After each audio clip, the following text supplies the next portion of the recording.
Hey guys, Brian Gray, former CEO and owner of Leaf. I sold the business last year, but I have not gone away. In retirement, I'm having so much fun talking to people who are hugely influential in the business, have incredible stories. Our last episode, you heard from Bill Mastro and the incredible story of the T206 Wagner. But I got to be honest, there's a few people in the business that when I think about were some of the inspirations for what I tried to accomplish at Leaf, who those people were, one of the names that came to mind is my guest today. And I was so pumped because I'll let you hear his story, but I think sometimes it's important to know when you're serving the wine. It needs to be served in the right time, and this is a great story of that. A visionary for sure. Let me bring in Jerry Meyer, the man, the myth. I put in the description of the show, hobby visionary for the trading card industry from Pinnacle, Jerry Meyer. How are you? How do you like being called a visionary and a legend? Be careful now. You might get a big head. It may not fit on the screen. No, you're right. But no, Jerry, I want this to really be conversational. And I just want to know a little bit about you before you got to the card world. Like, what can you tell us about you a little bit? I mean, obviously, we don't need to know what you had for cereal as a kid, but I mean, you don't have to get that crazy with us. But like, just kind of what got you to the point to where the Pinnacle world started and got crazy? It was by sheer coincidence. I owned a company in Longview, Texas called Skeer Boats, which is the originator of the bass boat. You might have heard of the brand. Through the years, we went through I guess it was 1970, where oil was $50 a barrel and ration interest rates were 21%. It was a tough time. Anyway, we made it through that. Coleman Company came knocking on my door. I looked bankruptcy in the eye pretty close. Thought this is the time to cash in. So I sold it to Coleman. Fast forward, I was the COO of Coleman Company Worldwide, and then went to work for Ronald Perlman, who had ended up buying Coleman. If you know Ronald Perlman, he was one of the great, him and guys of the early time, really kind of the hostile takeover thing. But anyway, Ronald and I became real good friends. If you remember, Ronald also ended up with Marvel and Fleer and a couple of the other companies. I worked for Ronald about 2 years, and I decided to leave and knew we owned a couple of banks down in East Texas, and we decided I didn't need any more of that. And I got a call from a headhunter who said, look, I need you to do me a favor. I'm trying to get in with this group of guys, which are backed by Robert Bass in Fort Worth, one of the Bass brothers. Would you at least come up and interview for this job? I said, I have no interest whatsoever. Mm-hmm. And it was for Weatherby Rifles. So I got up there and I started talking to him. We kind of had a nice conversation to help the gentleman out in the headhunting business. I said, I'll talk to him. Make a long story short, I got to be very good friends with him. My son, who was in law school at the time, said, Dad, these are good guys. You need to partner up with them somewhere. Meanwhile, they were trying to buy a company called Score. And it was going on and on and on. And they ended up buying the company. So Robert Bass got involved. I figured that was a big name in Fort Worth Judge, and I think it came through. That was a time when the trading card business was wild. I mean, people were printing money. Mm-hmm. And they had a CEO that, let's just say, somewhat questionable. I don't want to be negative, but just I can say that. Who was the CEO at the time? FORMER. Okay. I went in as executive chairman of the company, and that lasted, I don't know. And I was supposed to be up there one day a week to be executive chairman. Well, one day a week ended up with about 6 days a week, and we ended up terminating that. And they came to me and said, why don't you just partner up with us and see if you can get this thing out of the ditch and make something happen. Well, the lure of being with Ronald Perlman and Robert Bass, big names, was pretty impressive to me. They said, just partner up with us and see what we can do with this company. So I went to work for Pinnacle. It wasn't Pinnacle at the time, it was called Score. Still had a house in Longview, Texas, where I lived. My wife was down there. And about a year into this thing, I told my wife, I said, let's sell everything and move to Dallas, and I'm going to do this full time. She said, are you nuts? At the time. But the lure of owning a company in East Texas, I think this is important. Owning a company in East Texas and then start dealing with the big names in buyout business and wealth of Robert Bass or Ronald Perlman was very alluring. There's just no two ways about it. And so that's, I think, what captivated me. We sold everything we had in Longview, banks, houses. At 50 years old, we just started over. And it was a very, very enticing time for me. So we get into the business, and I really took a look at this business and said, what the hell have you done? And during that time, as we were getting into it, maybe, I don't know, Brian, maybe I would say a year, I get a call from Ronald Perlman, wants me to come up there and wants me to take over Marvel and Fleer. And I guess I'm old-fashioned and I have a lot of loyalty. In fact, Bill, I was talking, I have a lot of loyalty with people that did good to me and vice versa. And I turned that opportunity down. I won't tell you how good it was, but let me just say it was awfully good to stay with the Bass family and see if we can pull this out of the ditch. I would say that first few months that I realized I had a bull by the horns. This was not a good industry. And you go back to where the magazines, would take pictures on the sidelines of professional players and et cetera. Then you realize you saw that disappearing, and then here come the cards. And that was the only way you got close up in person to an athlete. And then when you saw technology come along, I mean, the handwriting was just on the wall. So the only way we felt we could exist for what it was worth, and maybe I'm jumping forward, is to be creative and do something different. And with a lot of hard knocks, did we go after it? But we were going to make a run for it. So I'll stop there and let you ask any more questions, but that's just a quick background. That gets you to the door at Pinnacle, the Pinnacle era from the Score era. Yeah, no, listen, I'm of the same boat. I saw the hobby. I was a kid. I started doing cards in '87, and I was a dumb high school kid not dumb, but I was a high school kid that was making money hand over fist because the market was completely inefficient. It was so incredibly inefficient that if anyone really smart had figured it out, millions wouldn't have been made, billions would have been made. But they didn't figure it out then. Only dumb people like us figured out how inefficient the market was. But over time, the efficiency improved, which is when you have the junk era in the early 90s, whatever. And so I've been through all that stuff with you. I'm in the same boat. I'm constantly we have to do things different because things are constantly evolving. Well, we have to pivot. Let's go to why we had to do something different. We had to do something different, but the leagues forced us. The leagues and the Players Association forced our hand. You really want to get down to the issue, that's it.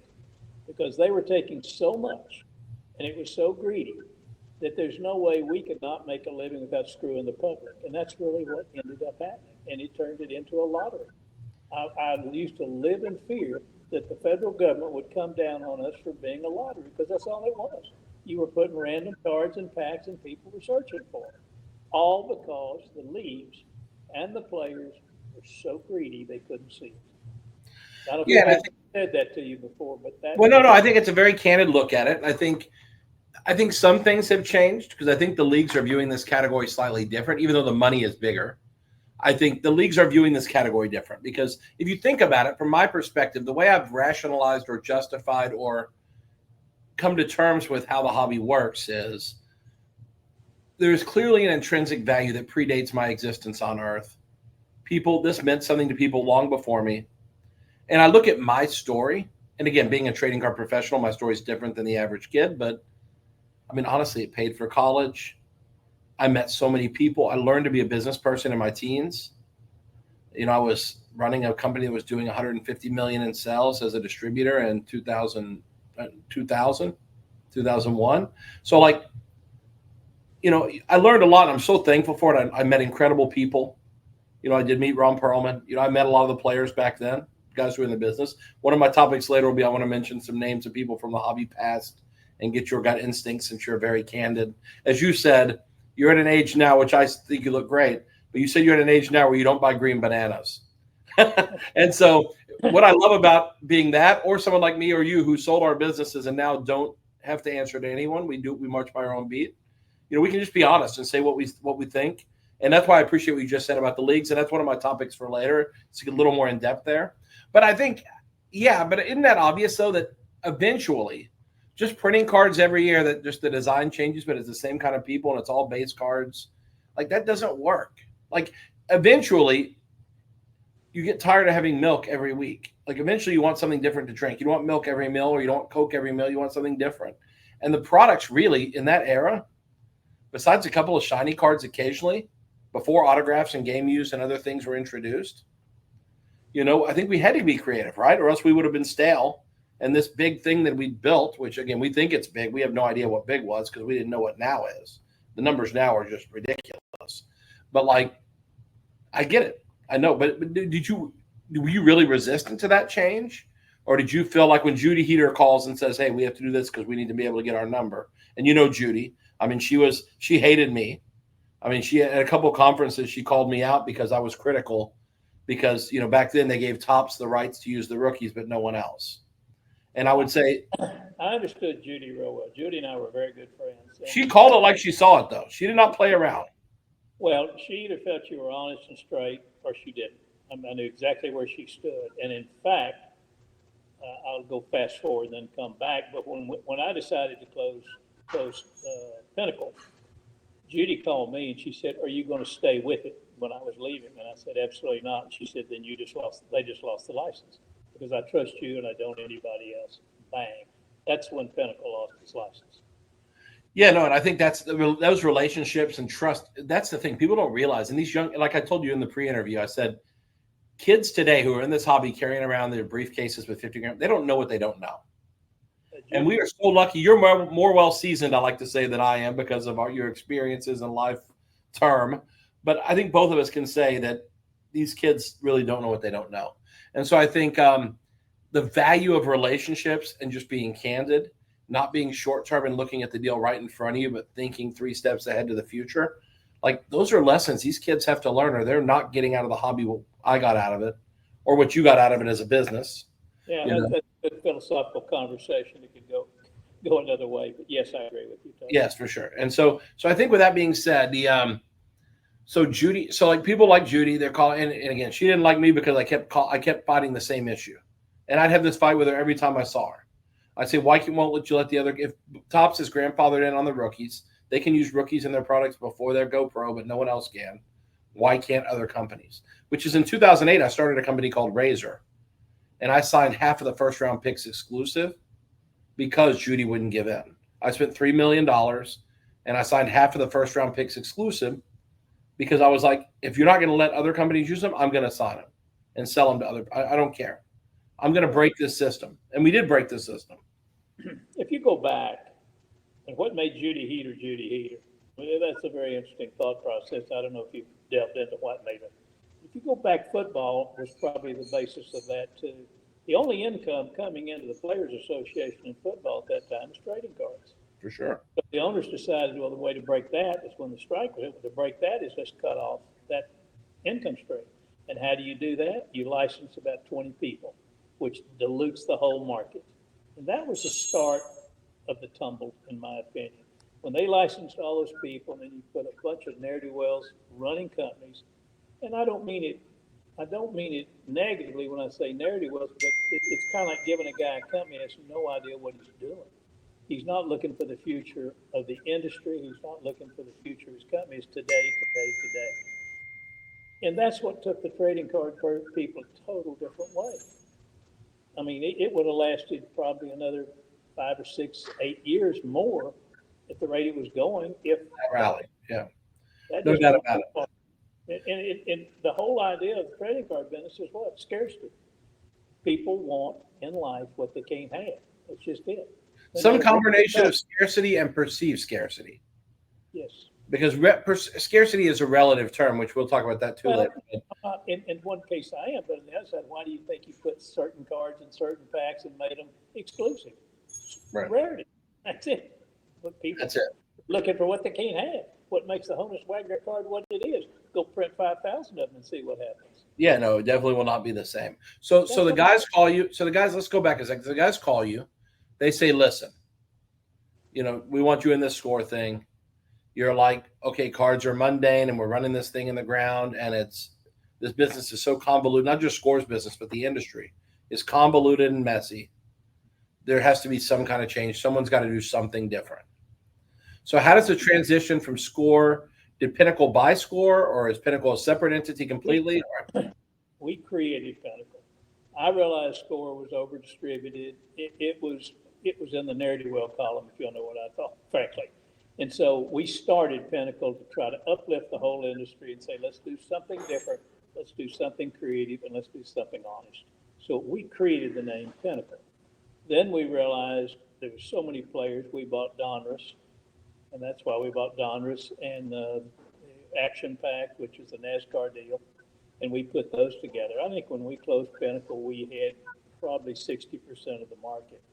We came very close to merging with Tops 3 different times. And the only reason that didn't go through is you had some investment bankers that leaked the information, and every time the stock was at 35, by the time I left the office of the deal makers, the stock was 60. And then it'd slip back down and we'd make another run and another run. We thought that was the perfect marriage if we could have done it. Then we would have had enough power to dictate to the distributors a little bit, dictate what we wanted, and keep some credibility and respectability to the industry. That never happened. I'm going to skip ahead now because you said something that's important. The distributors, when you say to gain the power to be able to make more, to dictate or make more demands of the distributors, what did you want the distributors to do that they weren't doing? Do something besides try to make money, put a little honor to the industry. Do you think they were necessary? You think they were necessary, the distributors? Pardon me? How critical to the system do you think the distributors were? I thought they were horrible. I think it's part of the downfall of the industry. That's very interesting. That's what I was baiting you to say because I knew you were going to say it, so I wanted to give you the opportunity. We'll come back to that. So you start Pinnacle.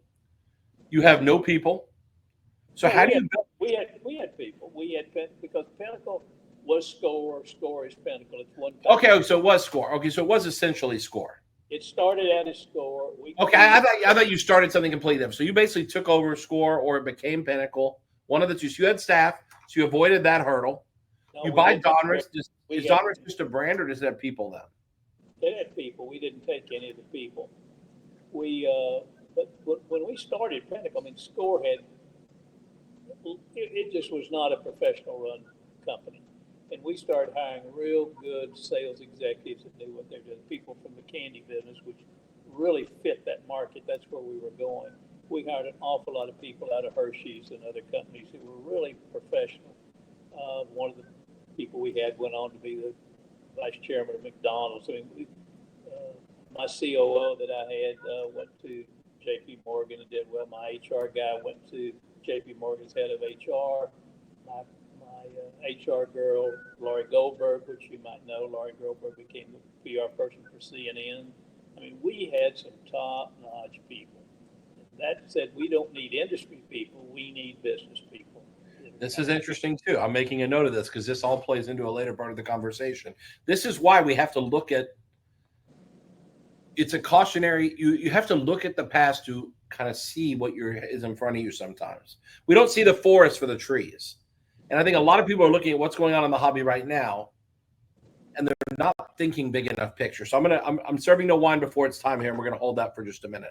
So you have employees, you add the Donruss team, you have superstar employees, which is critical. And you pointed out they're not really card people, they're smart people. Really smart and maybe creative and organized, and they have all the skills that you want, minus cards. Who was the card like visionary here? Was it the Donruss team that came in that helped with that piece of it? Were there guys at Score that were just incredible creatives? Incredible creative people. We did not have card people. I think that creative people are good people. I mean, like I said, look where they went. They went to CNN. They went to J.P. Morgan. They went to good people are good people. I come from a different cut of what I see executives today. To me, a company is a company and a brand is a brand, but what drives every bit of that is people. People make companies. People make computers work. The right attitude makes it all work. And if you'll go back into my history a little bit, there was a show on television called Nightline. I don't know if you remember Nightline. Was that Ted Koppel? Ted Koppel would come out.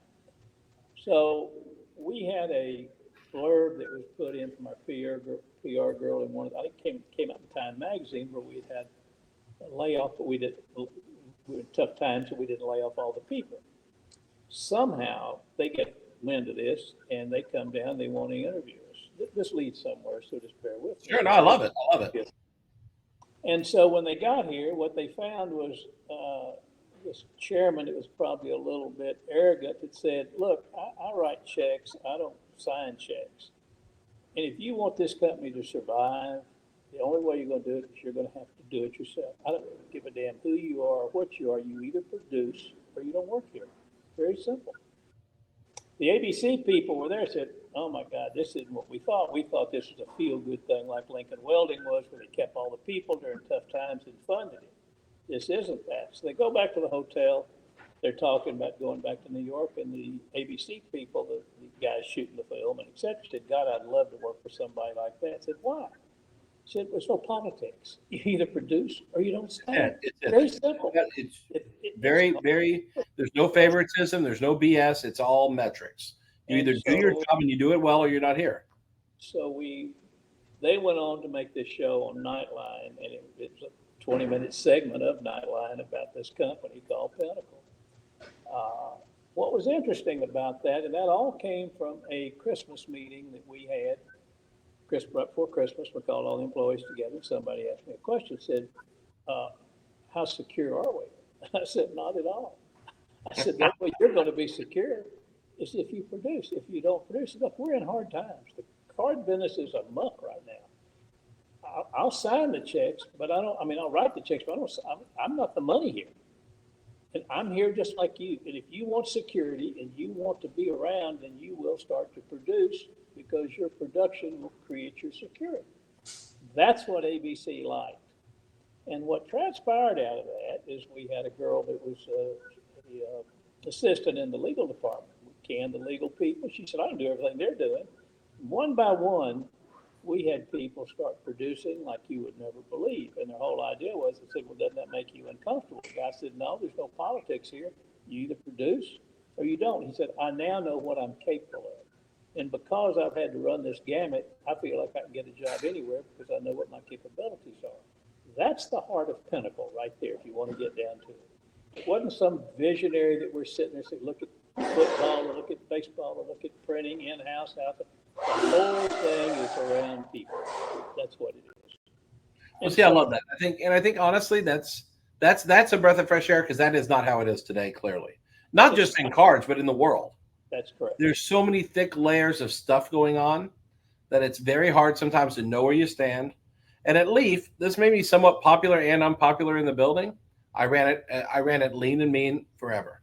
Even when we got up to our high point, we're making, again, for a small company with no licenses, to make $25 million a year isn't easy, but I ran it lean and mean. I had 20 people. And people were like, how are you doing 100 million in sales with 20 people? And I said, every one of those people do whatever it takes to get the job done. And I promise you, with 40 people, we would have done the same amount of stuff, and people would have been less important in the food chain, because they would have had less. Like, you're critically important when you are working and doing everything you can to make sure the team wins. And you share the riches. It's not like Anthony Richardson on the Colts who taps his helmet. He wants to come out of the game when the team needs him out there. This is not that. In this business, you're not tapping out. People think the card business is so easy. They are so wrong. This is a very hard business, as you know. This is not an easy business. And you were doing it when it was way less. The number of smart people were less back then than now. There were less smart people running the companies back in your day. Today, it's a much more treacherous field. Where I differ, just a point, and I don't mean to be argumentative, but where I differ a point, I think people are people. You talked about Anthony Richardson getting benched. Well, you know why he got benched? He never worked behind somebody that knew what they were doing. He was given the opportunity, but he was not ready for the opportunity. He wasn't ready. That's it. Very smart. An owner of a company, as a father, as anything you want to say, that's why you train people. You get them ready for what they're getting ready to face. Do you have children by chance? Yes. Yeah. Well, don't you try to get them ready to go to college and then ready to understand what the world is, and you discipline them along the way. That is no different than running a company. Running a company is real simple. I give you the 4 things that any company, and I've run everything from a bank to a clothing company to a trading card company to a boat company, you name it, is the same thing. Treat your employees with dignity and respect, produce the best product you can, sell it at a fair price, because if you sell it too high or too low, you're either screwing the public or you're not getting enough money to make it and give the best customer service in the world, because if you don't, somebody else will. That's the four things. I don't care what company it is, you will be successful if you can hold those four things. But keep in mind, even a company like Neiman's Marcus that has such a good reputation, has been through 2 bankruptcies. Why? Because they overcharged, or they took it away from the people, where the people no longer had the ambition and the need to succeed, or their customer service went to hell. And when the profits go down, then you start cutting, and you cut the salaries, or you cut the insurance, or you cut the delivery to your customers, or you start charging for alterations. It doesn't matter what the company, those four things are something I've lived by all my life. And I still say, and I will always say, that's what makes any company work. It doesn't matter. And that's why the failure rate of businesses is so high, because people can't execute on all. You do not train people to understand that. And you can execute on 2 of them beautifully, and it's not enough. That's right. You have to execute across board. I agree with that completely. So you have licenses at Pinnacle or you had football and baseball. Is that right? Hockey? What did you have? You had football, baseball, and hockey. We had hockey, baseball, and football. Okay. No basketball. And basketball was at that point it was still Upper Deck and Fleer, correct? Correct. Okay. And how many people did you get up to? I mean, did this get up to become like a crazy huge business? No, we got up to about 150, 60 people. Okay, so that's about the size of Panini now, I think. Panini's 150, 200 people, something like that. And we outsourced. At one time, we had our own printing. We outsourced all that. And we became a sales and marketing company, not a publishing company. That's interesting. So you didn't see it as publishing. You saw it as something different. I clearly saw it as sales and marketing. Because Panini, they advertise like in any investor paperwork or anything they ever did, like put out there, they've always said they are a publisher. Well, not a collectible. Sometimes they'll use the word collectible, but many times they will use the word publisher. I think that's good PR for what you're trying to accomplish. I'm sorry. I'm not on board with it. I mean, listen, if I was making an argument you didn't need rights to make cards and I wanted a First Amendment or a fair use argument, I would definitely claim to be a publisher. But if I have licenses, if I'm a licensor, I say, how the hell are you saying that? Yeah. You need to tell people that you are a licensed manufacturer of the finest collectibles in the world. That's correct. And so, but I mean, again, that's a communication shortcoming, I think, on their part.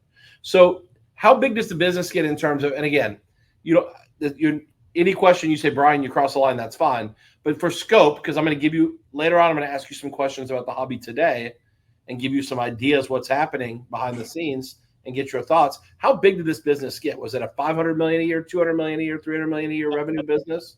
I think it was around 100-something million, as I recall. I could be off 20 million. Okay, because like at Leaf, our biggest year, we did almost 100 million in sales, which was 2022, and that was our cap. Yeah, but that to me is different world though, because prices are way higher now on goods. It's too expensive. That's correct. You sold a lot of cards. I mean, there's no doubt about that. You guys, to get those kind of numbers back then was a staggering feat. We had 60% of the market. Yeah. Yeah, it's a staggering feat. The market was a different market, and that's where these kids walking around with these briefcases, they don't understand. They just don't get it. Okay, so obviously one of the things you preach there, from what I've read or heard, is that you were really big on that it was really, the products really could be higher end. They didn't have, and higher end relative, because Score was really, it wasn't a premium brand. No, it was a mass brand, no question. It was a mass brand for mass market, and it was not conforming to the times. That the appetite was for something different than the overproduced, because mass produced really that's what got us in trouble in 88, 89, 90. No it's question. Crazy numbers. So why would you market goods in 1994, 1995, 1996, or 1994, 95, well, let's say, that are reminiscent of those old days? Like, to me, that's not the right time to do that. It's time for innovation. In running any business as a CEO, you kind of have to evaluate the industry. Where has it been? Where is it going? And you saw the downfall of all the overproduction, all the backdoor crap that was happening. And the distributors were really in my craw, because they were about as underhanded as anybody I'd run across, along with my competition, very frankly. I mean, that's a topic also later, because I want to get into who those competitors were and get your honesty. Because no one today will ever tell you what they honestly thought of anyone because they're scared they're going to step on someone's toes. And that drives me nuts. If you thought someone was a piece of garbage, you tell it. But if you respected someone secretly and you're like, listen, I had to put on the face that I was a tough competitor, but I love the guy. You're allowed to say that too. But we'll get into that. I'm saving that part, but you're right. There's a lot of people in the food chain who don't have the interests of the industry in mind. It's right now what's in front of me. They don't need to be in the food chain, was my point. I mean, they're in the food chain. It's they have no business there. That's interesting. That's the reason we at the last, before we called it quits, we said, look, we're going straight to the dealers. The hobby dealers, the people that care, will be very close to what we do. We'll produce a reliably secure card that cannot be, screwed around with, and we're just not going to put them in the distribution system. Let that happen. That's interesting to me. Keep in mind, because the hobby today is moving that way, that'll be one of our topics for later. But it's moving away from the middlemen. The middlemen are being removed from the equation to some extent. I wouldn't say they're being removed, but if you're going to be a middleman, you have to provide some real value, or you're not going to be in the middle anymore. What makes Walmart Walmart? That's it. That's it. I mean, anybody that doesn't create in the food chain doesn't need to be in the food chain.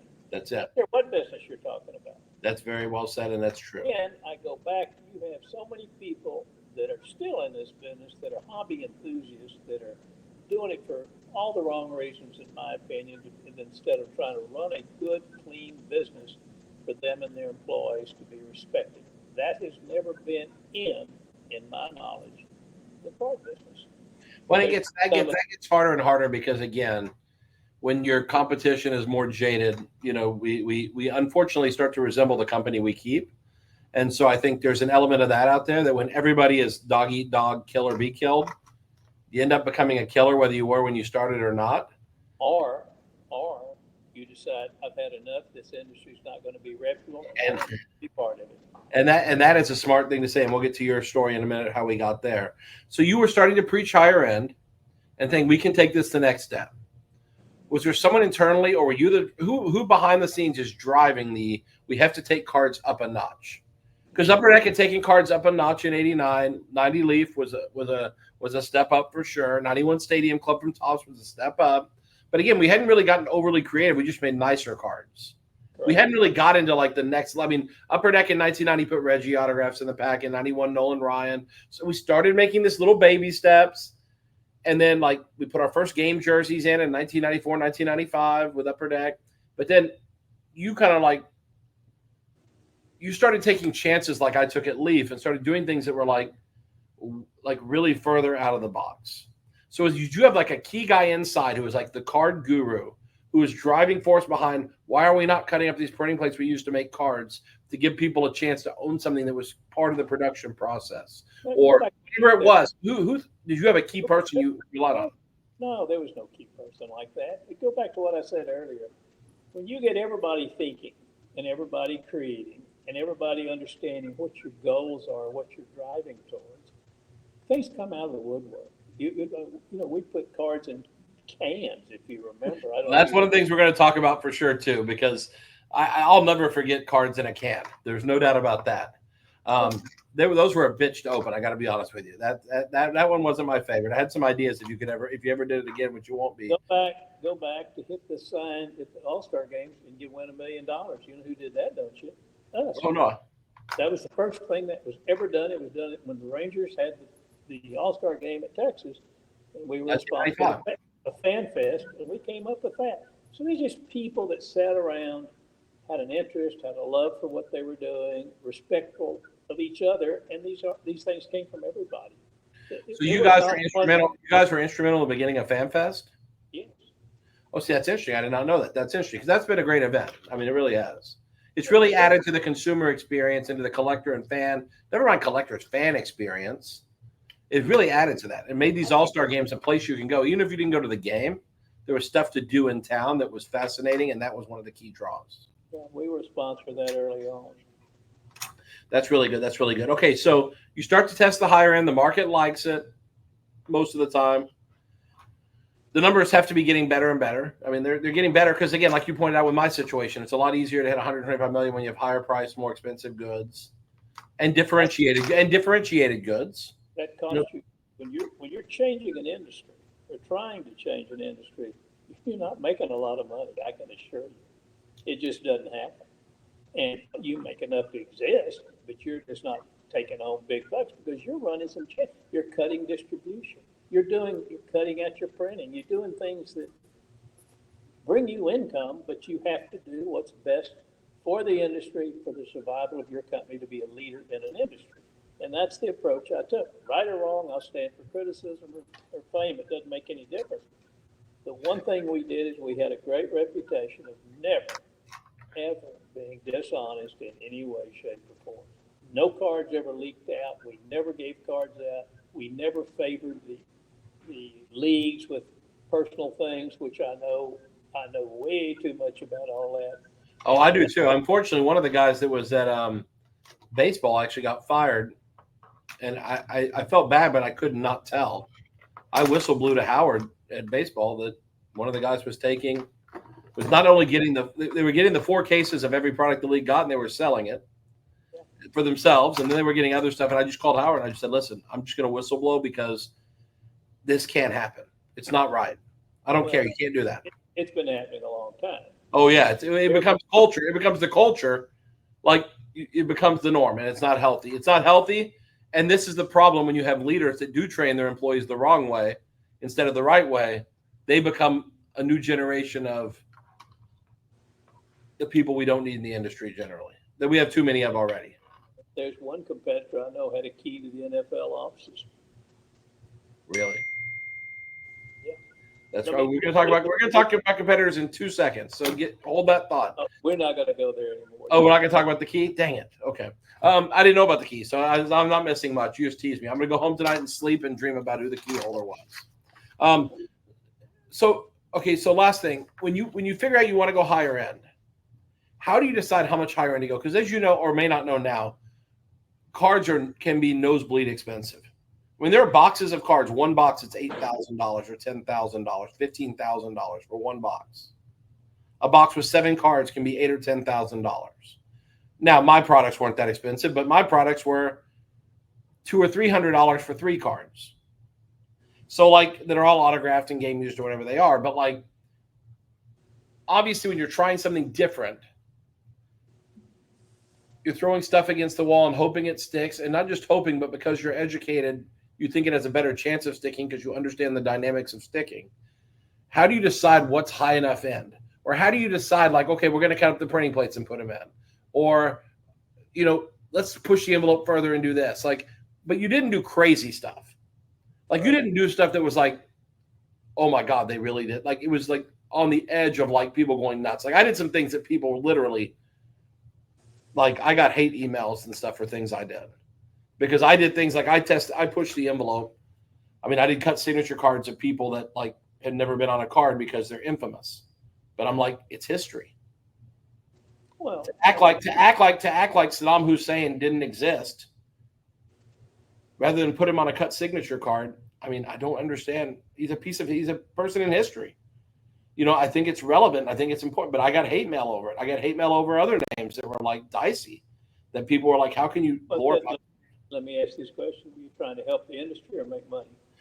Both. I felt like I want to make money always because that was the core of the business. And here's why: because I was poor growing up. I was poor growing up, and everything I've ever had, I worked for. Never been given a silver spoon. My parents were never high-paid people. My dad was a compulsive gambler who lost everything when I was a kid many times. People came to the house to collect.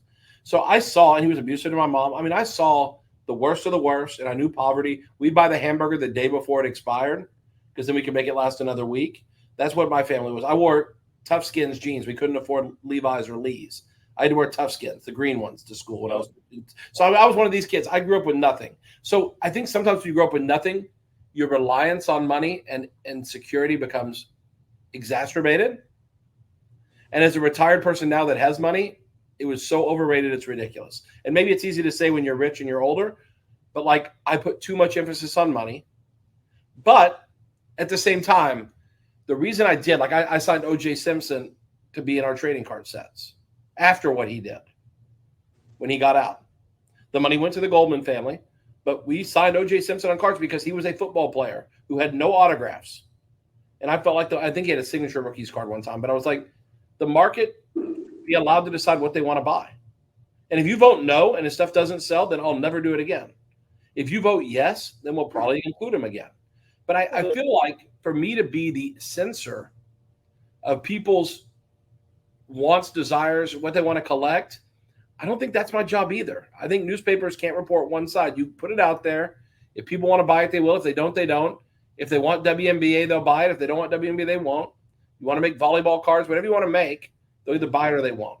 And I felt like it was time to push the limits and say, we don't have to do it a cookie cutter way because so-and-so company said we have to. Or a couple of influencers, because in our era, hobby influencers are even bigger. You had some then, Mr. Mint and these guys, but it's different now. Everybody's an expert because you got a camera and YouTube. Well, let me give you two thoughts. One thing is that many things drive people, many things. For me, I fear failure more than I enjoy success. So that's one of the things that drive me. The other is I've never been to a funeral in my life that they talk about how much money a guy made, ever. That's true. You choose as you go through life what you want. And so there are people that have been the most successful and they've just been the closest thing to thieves and everything you could say about people that are wrong, but they made a lot of money. There are other people that have not made a lot of money that you admire. And what's the greatest compliment you can get? He was a good man. That's it. And you lived in a rich life. And that's where I will say, Jerry, I really learned early on, because I came from nothing, that I constantly was not a giver, not just money, but time. And when kids could come up to me and say, I want to be you when I grow up, I'd say, first off, don't be me. Because I neglected my family for 10 years building a business that I sold for a lot of money, but I don't get those 10 years back. So don't be me, but have vision for something you believe in and think can happen. Take that part of my story and build on it. But don't do it like I did, because I did it wrong. Well, it all depends. You know, what is experience? And experience are failures that you've gone through in life, basically. And so that creates the man you are. And you don't get it at 19. You don't get it at 25. You don't get it at 40. You have to go through life to really get your bearings, decide what you're going to be. Just the way it is. And so as you build a successful company, you can be admired for building a successful company, or you can do the right thing and sleep good at night. That's your choice. That's what makes America great. And when you can do both, it's a unicorn. Then, you know, guys like that did Home Depot, they are those kind of guys that did both. Absolutely. Both guys. So I'll kind of leave the high end part, because again, you guys made the decision to go where you went. You didn't go totally crazy and do like edgy stuff, like so edgy that it was like controversial. Your edginess was, it never been done before, and people didn't know if they liked it or not yet. Like you mentioned the cans. Like, I mean, cards in a can, it's interesting. There were 48 cans in a case. They were awkward to carry. It was a big ass case. You actually had to cut them. It wasn't like I would have thought it would have done much better if it was like a Pringles can where you could put your finger under the tab and pull it up. We thought of that. The only reason we didn't do it is we would say, you know, this is secure and nobody's touched it. No, that's very good. It was a beat. I got to be honest. Opening those was a beating. And but again, you think about it. One of the products in a can was WNBA, and that was the first WNBA set ever. And you know what? It took 20 years from then, 30 years for people to now go crazy over WNBA. Caitlin's a big driver, Angel Reese. But like WNBA is a monster now. No question. I think WNBA has potential to be as popular a trading card as anything outside of the big four. Well, the industry's got to be successful, and obviously it's on its way, and the trading card, along with pretty crazy, will ride the coattails. So let's do a fun game. I'm gonna name a competitor or contemporary. And if you'll give me a quick thought, if you want to say I'll take a pass on that one, you're welcome to do that too. But I think these people are all people that you know of or were around in your era in some way, and you probably have some feedback. Either you met them or you didn't, or what your perception was. Let's start with Ann Blake. Did they own Score when you came in there or no? No. Her and her husband? Yeah, she and her husband, Flaven. Flaven. She became Blake. Sorry. Flaven became Blake. That is correct. And then became Powell, maybe. And then I think she became Ann Powell. I think she's had multiple last names in the mix. Right. I've known her for years. Did you have a lot of interaction with Ann? What do you think of Ann?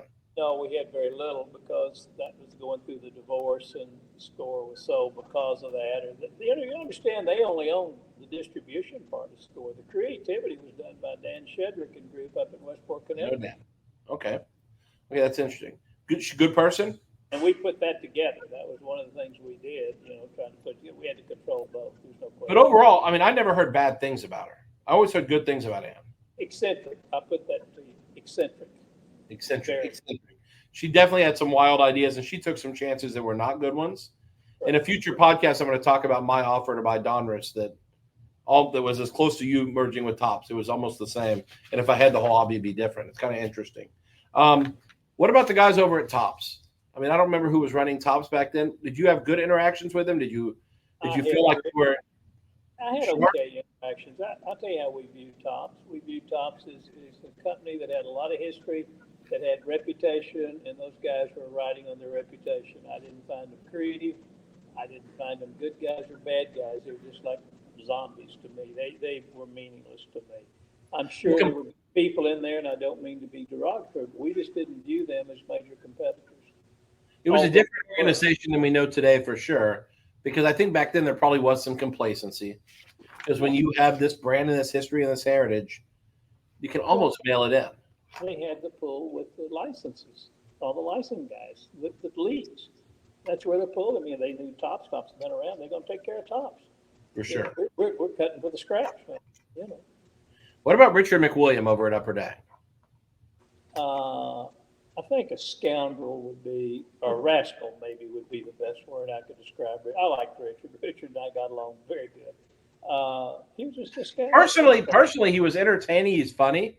Yeah. I partnered with him on an enterprise one time, which chose not to be a good decision on my part, and I had to walk away for reasons I'm legally not allowed to discuss.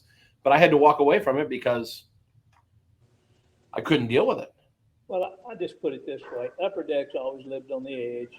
I admire some of their creativity. They were aggressive as hell.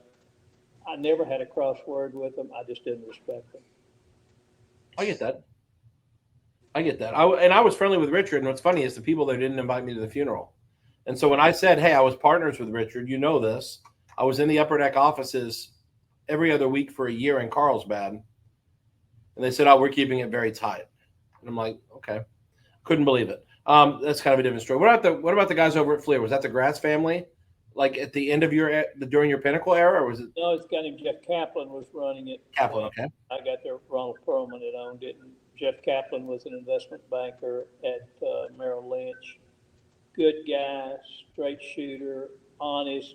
I could say nothing but good things about Jeff Kaplan. He just was not a marketeer. He came out of the investment banking world. He thought differently, but I thought the world of Jeff. He was honest. We could be friends. It wasn't Trump and Biden by any means. It was Clinton and old man Bush. I mean, we just got along. We were competitors. They walked a straight line as far as I was concerned.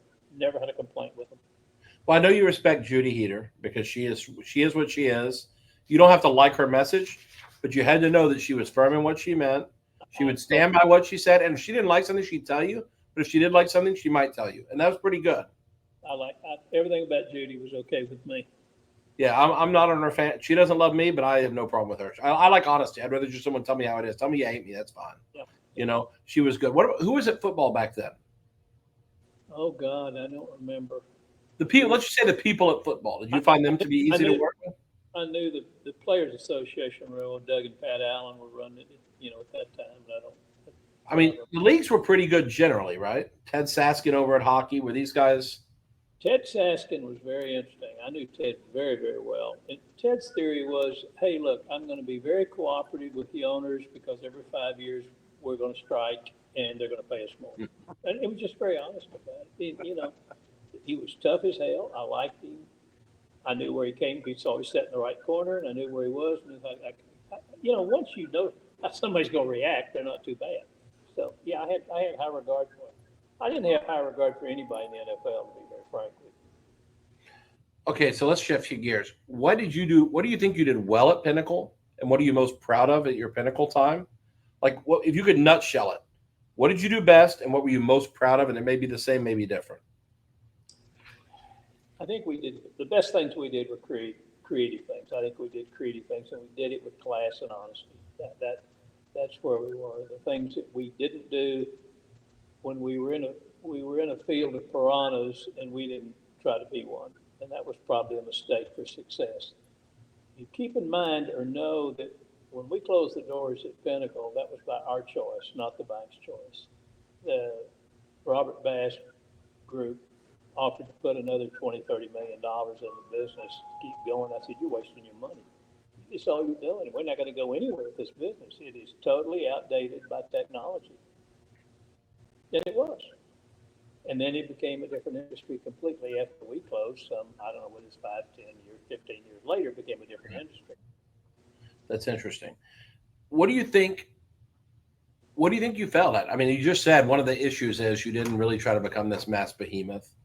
You didn't. I mean, what do you think you either did not achieve what you wanted to achieve? Let's say it that way instead of fail, or you can say fail. Or what would you have done over if you could have done things over? I don't think I would have done. I think maybe I was a little naive. I don't know that I would have done anything different. What I achieved was being able to go to bed at night knowing I did the right thing. We could have screwed over creditors. We could have gone underhanded to some of the leagues. We could have gone into the payoffs. There's a lot of things we could do. I just chose not to do it.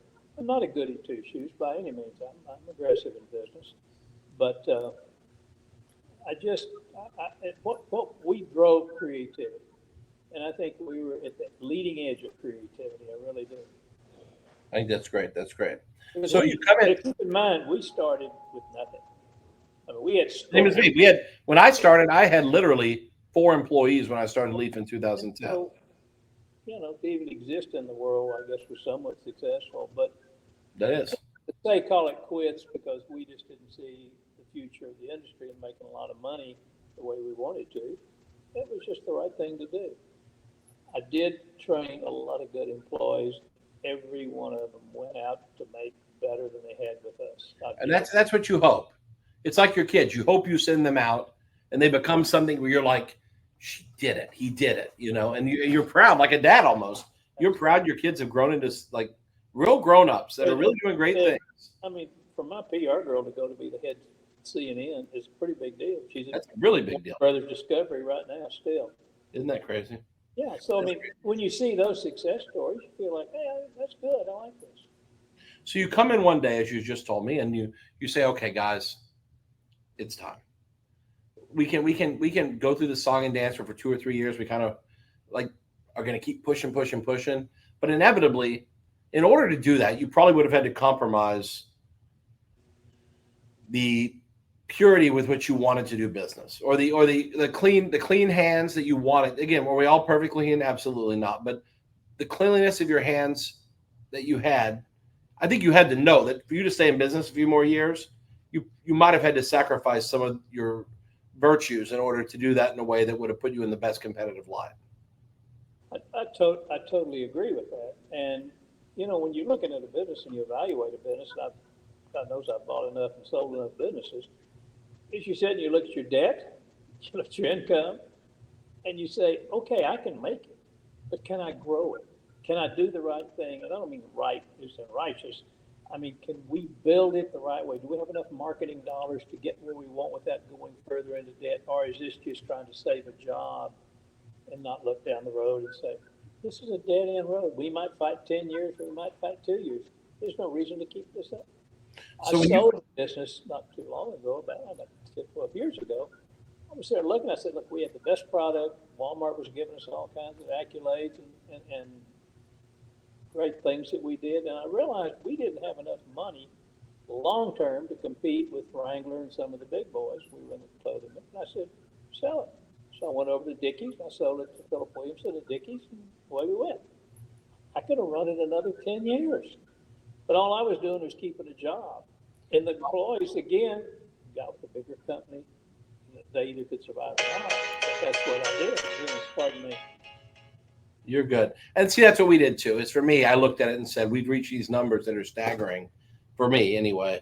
It's really worth treading water for the next 10 years? Because I can't continue to grow we were growing during COVID. We grew 3x. Our growth rate was 2x, 3x every year. You can't double and triple every year. Those are not sustainable. They're just not. And we grew into a great company, but it's like we're going to have to fight to maintain in a new world. And then never mind the competitive atmosphere with Panini and Fanatics in the marketplace being very aggressive, with the leagues, changing, the distributors models changing a little bit. I knew that even to sustain where we were was going to be a very big challenge. And honestly, I have a fiduciary responsibility, not even to investors, but to my family. Why do I want to go backward if I can get the cash out, do things I love to do in the hobby? And if I do something again, it's going to be because it's a passion, not for the money. There's some virtue in saying, listen, honestly, if I keep doing this for 10 more years, it's merely a job or a spending of time because I can't take it to the next level. I can't. Success in running a business is defined in many ways. But the real success of a business is if the business isn't you, the business is its brand. And it long outlives you, then you've been a successful. I've run a lot of companies that make reasonably good money. I don't say I'm a great businessman. I'm a turnaround guy. I know that. But did I really create something that longevity I can look at? Other than Skeer Boats, I can't say there's one. And that's what I think we all gauge our successes, or other people gauge our successes by many reasons. So to sit here and say who's right or who's wrong, it's just your personal attributes that make that happen. Well, I'll tell you, in my case, it was such a good thing because I'll be honest with you, I got credit for most of the accolades at Leaf when my team did so much work. And I give my team credit, but no one ever heard that part. They thought I was this incredible. They thought I was like Victor Schaefer in the 90s with Press Pass and some of the creative he did, or 2000s. I think it was 90s and 2000s. Some of these young guys in the hobby that were making impacts were like, this one of the bright young guys in the hobby, whatever. So I was kind of like the wonder kid. But the problem is Leaf became Brian Gray. And Brian Gray became Leaf. And that's not corporately the best long-term culture / identity for a brand. Because as we've learned, when Vince McMahon is WWE, that's not ideal when Vince McMahon has issues. You want WWE to be an entity that long survives any individual or any group of individuals. That it's a brand, like you said. The people running Coke today weren't running it back when it was founded, and it's doing pretty good. But you don't really know who the big driver of Coke was individually. You just know Coke's a good brand. They did it. They were a team, and my team was phenomenal, and they did their job, and I know your team did a great job. So you go in and you say, okay, guys, we're done. We're just not going to go down this road of doing this just for the sake of doing it. That's great. Is there still a wind down period, or is it like we're going to close 2 weeks from Monday? I mean, well, I can tell you exactly what did it. I said we're going to wind it down, and that's it. So we told the banks, we're done. That's what's going to be. So they send workout people in, and the workout people say, hey, you're paying the leagues way too much money. This is ridiculous. We're going to go cut these royalties. I remember looking at the guy and said, you cut the royalties and you're not going to have a license. And they said, no. How much money we're paying? We're like 50, 60 million a year. Maybe more than that now that I think about it. So we went to see Judy Heer, and she said, okay. They lectured Judy Heer on how they were going to do the job. And she said, okay, I understand. And we left, and I said, see, I told you it wasn't going to be too tough. And I just smiled at him. I said, just wait. 7 o'clock the next morning, I get a call from Judy. Jerry, you going to stay with that deal? I said, no, I'm done, Judy. It's not what I want, blah, blah, blah. She said, well, you just lost your license. Tell them accordingly. That was it. Shut the doors. It's gone. Lose the license, you got no reason to be. And so just one followed the other. And that's what happened. It wasn't this pure, because the bank said, we had loans to the bank. And when we say we're done, you can sell it or do what you want with it, then they just assumed they knew more than we did, like all bankers, by the way. And so they went in and pulled a hard rope on Judy, and she didn't buy it, and that was the end of that. They needed you to stay, it sounds like. They might have been if you stayed. That's kind of where I was going. Pinnacle became too much of Jerry Meyer. And that was not a good deal. And it's a cautionary tale because there are still companies out there that you have to be careful not to have your brand identity be one or two people because that's correct. And not even just the public perception, but the relationships. That's correct. If you're only tied to your partners as a charismatic CEO or an incredible in-house counsel or whatever it is, you're in big trouble if that person deserts you. Look at Disney. I'm telling you. It's been a lot of work ever since they lost the big guy. That's right. So, okay, so we know how it kind of winds down now. I made a few notes here. So all the stuff that you had a massive amount of stuff still, right? I mean, back in those days, we didn't sell everything right away and be out of everything. Personally, no. But the business had cards galore, right? Yeah, to a certain degree. Yeah. Now, did the bank take all that and sell it off in bankruptcy, or how did that work? Once they liquidate companies, I don't know. I know what I took, and I'm sure most of us have been dispensed in the industry. There's only one other person I know's got any cards. And I just had them in my basement. Just sitting there, and I didn't do anything about it. Never thought anything about it. And Bill and I knew his father, went to law school with Bill's father. Right. And this is how we came. I said, look, they're just going to sit down there and rot. You think you can do anything with them? And so I'm not sure he knew what we had or I knew what we had. I just know I got first run on certain cards. When we make them, I get the run, they put them in a box for me. And that was it. So that's you started to sell off. If you started to sell off some of that old stuff, just because, like you said, bananas you're not buying green bananas. Yeah, Bill and I partnered. I just said, look, take them, do what you want with them. Did you have any cool test stuff that was never out there, never released, or anything like that? I got one. Yeah, we got several. I think. Yeah, show. If you have something handy, that'd be amazing to see. To me, that's what's fascinating is stuff that never saw the light of day. That Oh, there you go. I think that's like a Dufax type. Okay. Bill. Yeah, can you hear me, Brian? I don't want to. Yes, sir. Yeah, I got you. Camera here, but I think what needs to be said about Jerry, and Jerry's very modest, but if you want to look at it from a hobbyist standpoint and what he meant to the hobby, Jerry came in at a time when it was the junk wax era when he came in, at the very end of it, towards the end of it. For sure. And the only way that you were going to make any money or sell any cards, you needed to bring scarcity back into the business at that time. And we were at a time of mass production. So what Jerry's team did, I think better than anybody, is they came out and they invented the very first parallels. The Select Certified brand with the Mirror Golds and the Mirror Blues and the Mirror Reds. I remember that. Very first parallels in the business. He and his team came up with some of the most creative inserts that anybody's ever created. I've got, look at somebody. This is a classic insert. Show them that, Jerry. That was a Leaf statistical standout. The die cuts. Yeah, there you go. Cut. Look at that. Nobody was doing that before Jerry Meyer, and that's what Jerry's. I think his legacy will be, and I think that's what you see now. Jerry was one of the first ones to issue numbered cards. So he was one of the very first ones manufacturing scarcity, and I think that's what helped this hobby regrow again in a lot of ways. And I think that's where I was talking to Jerry before the show, and I'm like, you know what? The reason I admire and have looked up to you and my Michael Kramer over at Pacific, Mike Kramer, is honestly, you guys were ahead of your time. I think if this was a business like like a case study in business, one might say that was probably the single biggest barrier to you having become what would exist today as a monster behemoth.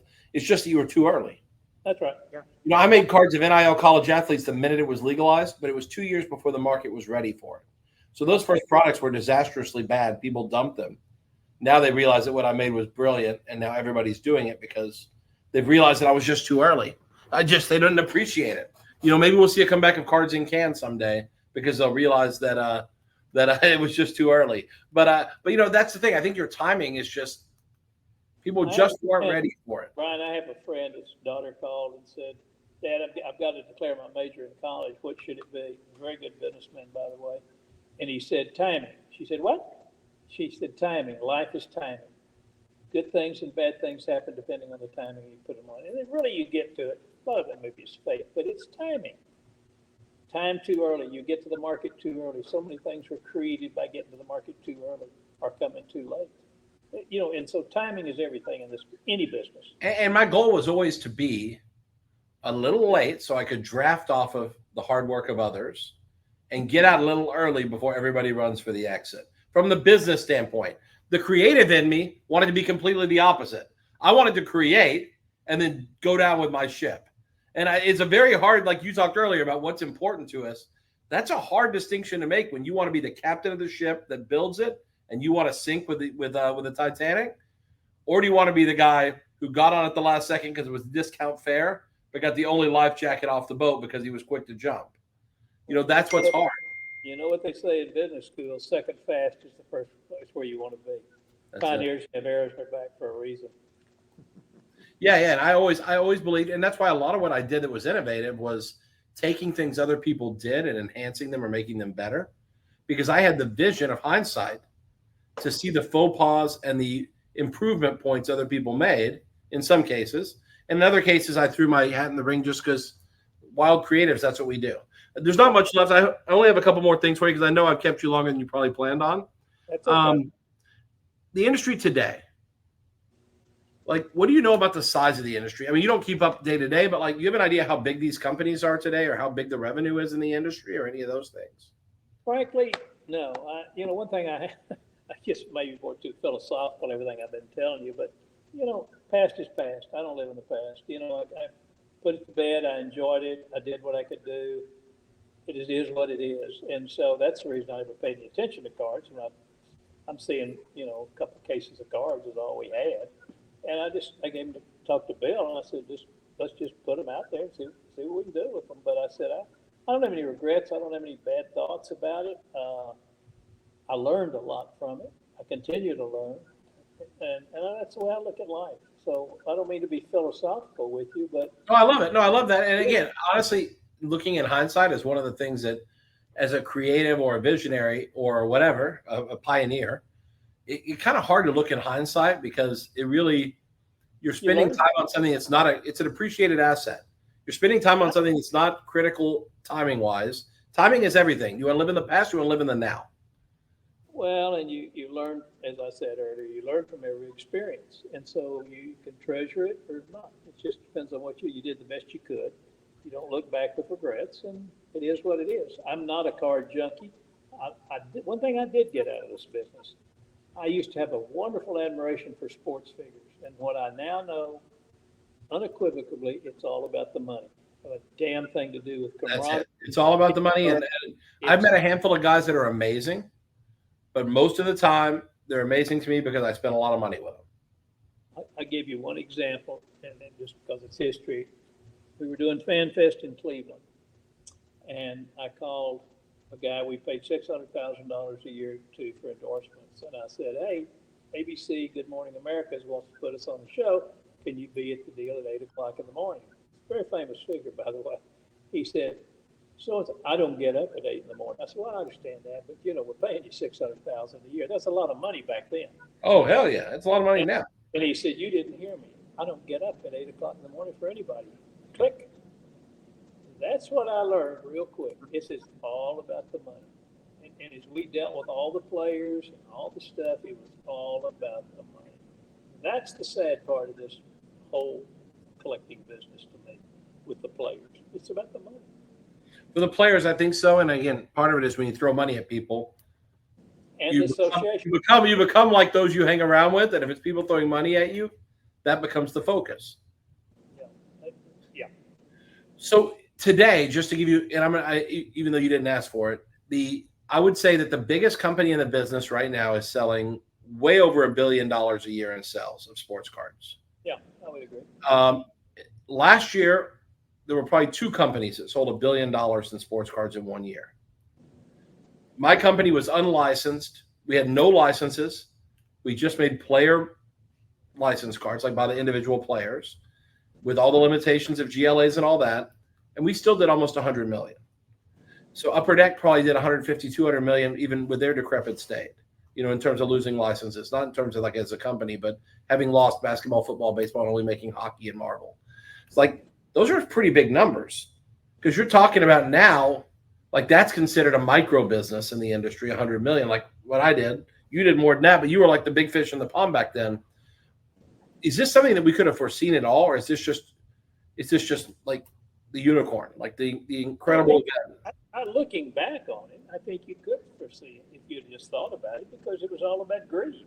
And the damn thing about having a good business that was sustainable for a long run is how much money can I make quick? And that's what it's about. The whole, again, people want what they can't have. It's just life. And and listen, from one industry veteran to another, I'll tell you this is not a popular opinion with some people, but I truly believe this. A lot of people are nervous about Fanatics being in the business and having all the licenses coming their way in due time over the next 2 or 3 years. And I got to be honest, what I've seen so far as their investment in the category and being willing to try to bring trading cards in front of it, because remember, they've had over 100 million people buy on their website, like fan stuff, like shirts and hats and bats. The number of people that they can expose to trading cards is pretty mind-blowing. And I think what I've seen so far, they paid a big price too. They paid a big price, and there's going to be people in the middle, the food chain, like you talked about. You didn't even see the need for distributors yourself hardly at that stage. That's where they're kind of headed. It looks like the distributors are on their way out there. They're getting rid of the distributors, and I think they're going to get rid of retailers and internet retailers that are not good representatives of the brand, because they're a professional company, and they don't, and this is just me talking, but they don't need flea market guys being the representatives and face of a company like Fanatics or Panini for that matter, or Bernec for that matter. And I think that's changing. I think that's changing, but I'm one of the few people that believes what's happening in the market with Fanatics can be a very good thing if they hold to the idea that with great power comes great responsibility. I totally agree with that. And by doing what they did, they have power now. They've equalized the leagues a little bit, in my opinion. Well, and they've done what you did, and the people who work there, they're straight up badasses and not card people. They have some people that know cards, obviously, but like you look at the top 5 guys in that food chain, these guys have really good resumes. Yeah. And they're from all over the world of sports and entertainment, and they're smart. These are not dumb guys. It's not a family business like some of this is like, so I'm hopeful that taking that principle from you, building an incredible team, and having enough investment in the sports category that I don't think they're going to be short-term vision. I think they're trying to think longer term because they have to. They're a $30 billion company. $10 billion of that is the cards already, is the valuation that was on the last round of cards. Clearly, they're in this for the long run. It can't be a quick hit. It just can't. Not with that kind of investment. No, I was very creative what they did. I can't say anything bad about them. I think it's actually, it's going to piss some people off, but I think it's genius. Yeah, you should. They were ultra creative. They said, listen, no one is thinking big enough, and we're going to think big. And you had that same thought back then. It was a different microcosm because of how things existed, but like what they pulled off is epic. No question. It forced Topps to sell. I mean, it was like the whole world, basically, the whole world changed. Like that. Yeah. Like that. So let's end it with one last thing. If you could give any one message to, let's start with the manufacturers, then we'll call the middlemen, but that includes retail, and then to the collector. Do you have one message or a sentence or two in summary that you would say, like, I would urge you to think about this as you head forward in this hobby that you love, or this investment, whatever it is for you? What would you, or advice you would give to each of those categories? Let's start with the manufacturers. Upper Deck, Topps, Panini, Leaf, whoever. I think that the advice is the same anywhere you go. You just have to think, you have to survive today in order to get down the road. And so you've got to balance the long-term thinking with the survival of today. And that's a hard thing. You know, you might know where the industry's going, and I think, frankly, we overleaped it. We thought too far in advance is what I think. And that caused, I think, the quicker demise, and that's the reason I just said, hands up, we've got enough. I don't want any more investor money. And I think that's a hard thing to balance. And I think it's there are very few people that get it right. Well, and I'll tell you something. You've never probably been compared to that. I'll compare you to Barry Sanders, who's a great guy to be compared to because he's a great guy. He came off the field one day and said, it's over. That's right. He didn't let the game. He didn't do like Emmett. I love Emmett. He's a friend of mine. Emmett's awesome. But he went and played in Arizona because he couldn't let go. That's right. A lot of guys can't let go. Joe Namath played for the freaking Rams, for God's sake. These are guys that can't let go. And to walk off the field like Barry Sanders, when you were talking about what you're most proud of, that might have been one of the things I'm most proud of, is leaving on top, which is what I did too. I left after the highest year of revenue and profits at Leaf ever, the highest level of creativity. The brand was the most well accepted it had been. People got to remember me there as taking them to the pinnacle, pun intended. And now let's see where those guys go. Is it going to go higher or is it going to go the other way? It's going to I don't know if it's leaving on top or just knowing when to leave. Or knowing when to leave too. Both. It's both. It's timing, but also not waiting until you have to leave. You're not forced to. You do it on your terms. You're doing it on, because when you do it on your terms, that's how you sleep at night. Okay. No doubt about it. What about the middlemen? I mean, obviously, we kind of hinted that you don't see a lot of need for middlemen. Do you think the hobby needs? You don't, obviously, distributors. You don't really think we need. I don't think you can generalize it. I think the way I look at it is, what value are they creating? And if they're not creating value, get out of the food chain. I used to say the distributors, they were good for three things. Number one, they would give credit to people who didn't deserve any credit. Two things, really. They would give credit to customers that I didn't want to give credit to. And the second, more important thing, is they made mistakes and buy products they shouldn't buy and bought too much. And so they would make mistakes, and they'd be willing to put stuff on the floor sometimes. But that was the only value. And over time, the distributors quit putting stuff on the floor. They started just taking orders and buying it based on what they had sold, pretty much, not putting a bunch of extra on the floor and holding it for the next 6 months to continue to supply it. And they quit giving terms to the customers because the barriers to entry in the business are low enough that a lot of these people aren't worth terms. Brian, and so honestly, they were not fulfilling any of the obligations anymore. Let me say this and think about what I'm really saying. If you are not creating value, as I talked about, and you don't control your distribution, you've got a problem. It might not be now, but it's coming down the road. And that was, if you really want me to go back and think what drove me, it was, if I can't control my distribution, how do I control the quality? How do I control the value? How do I control anything? And so controlling the distribution may be as big a key as there is. And that's what drove me to say, whoop, I've had it with the distributors. Because once they got the cards out of my hands, they could do what they wanted with them, basically. And I could threaten them and do everything in the world. And I went into a lawsuit that cost me $1 million to get at a distributor, and lost the case. Distributors in certain parts of the country, once they become, you have hell getting rid of them. Yeah, and Coca-Cola has bought their distributors. Go down the line, and you just see it every single day. They come down, and you eventually see why the hell did I go down that road? That's correct. And I think retailers, I think if you were in the business today, you'd also agree probably that retailers should be representatives of the brand in a way that really exemplifies the brand's image. And like the days of a car dealer sitting in a store with a belly shirt on that doesn't cover his stomach, wearing flip-flops, and all the price tags are handwritten on Post-it notes, and it looks like his RV's parked outside because that's where his store is on the weekends. Like, I don't think that's the image for a product line that's now at the kind of revenue we're at. Would you agree with that? Just look at Hermes and Chanel, two great brands. You see any stores that carry it? Only their stores. They own the stores. They own the stores. When you go to Paris, they're on the Champs-Élysées. They're right there. They control the distribution, they control the quality, and they control the pricing. Think about it. And they're doing okay. They're able to get premium prices for their brand. There's no they're doing better. Okay. Yeah, they're doing pretty good. Like we could both stand to use some good stuff there. And our wives are probably buying some of that stuff as we speak. Yeah. What about the collector, lastly? Do you have any comment for them? Like, I mean, they're obviously passionate about what they do, but also say this has become an investment for a lot of people. And you may think that's kooky that people invest in this as an alt asset, like art or wine or crypto or NFTs or whatever it is people buy stored value, gold, silver. A lot of people look at this in the same breath as those other categories.